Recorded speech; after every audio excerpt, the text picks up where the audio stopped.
Welcome to a help guide. In standby mode, the power button on your shower cabin will be lit red.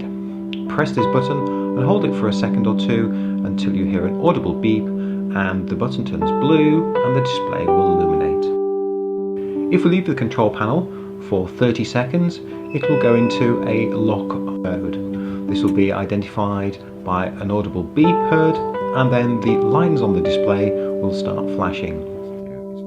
Press and hold the power button at the top of the control panel until the lines stop flashing and again a beep is heard.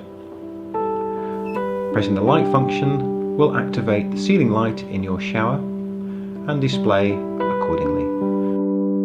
Press and hold the light button again will turn off the lights.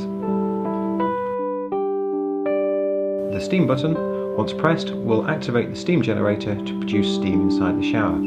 If you press the M button at the top of the control pad, you can toggle the display between minutes and temperature degrees in centigrade, and using the arrow keys adjust the duration and temperature the cabin will attain whilst using steam. If we see a tap in the lower left hand corner of the display with a cross through it, this indicates there is a problem with water supply to the shower.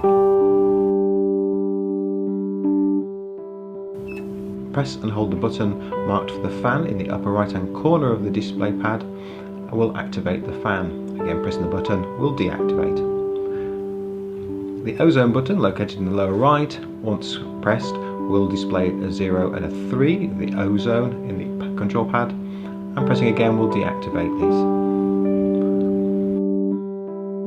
The radio function, once pressed, will change the power button at the top of the pad to white and play the currently stored radio station. If there are no radio stations stored, simply press and hold the tuning button until the control display indicates that it's scanning and storing a number of radio stations that it's found. These will be marked by a little C and a number indicating it's a channel that is stored. Using the arrow keys you can then go up and down to select your preferred radio station.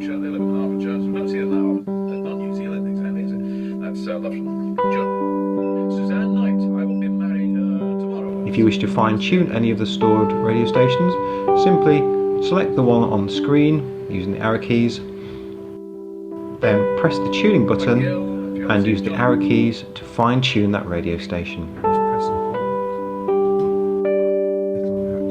Whilst in the radio mode, if you press the M button located in the centre at the bottom of the pad, you can then toggle to the volume control for the radio, and again using the same arrow keys up and down, adjust the volume.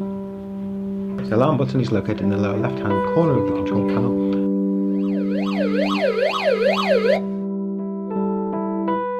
When you press the Bluetooth function, you'll notice that the display power button turns red in this mode. First of all, you'll need to pair a device to the shower. That can be an iPhone, Android, tablet, whatever device, as long as it has Bluetooth. First you're required to go through the pairing process and refer to the user manual for information on how to do this. Once your device is paired, simply use the arrow keys to go up and down through the stored audio on that Bluetooth shared device.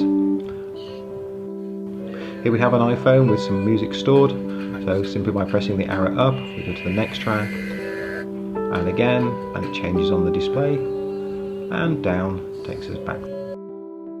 If we press the M button whilst in the Bluetooth mode, again, just as the radio, we can adjust the volume of the streamed audio.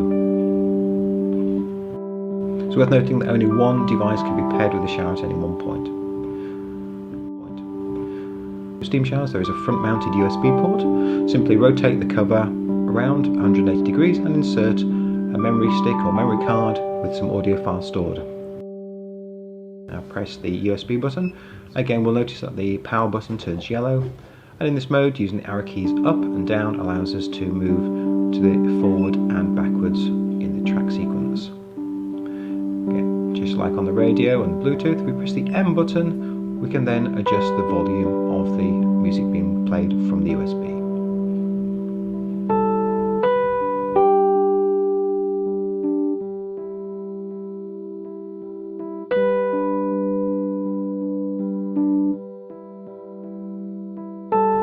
Thank you for watching, and don't forget to check out our other useful help guides.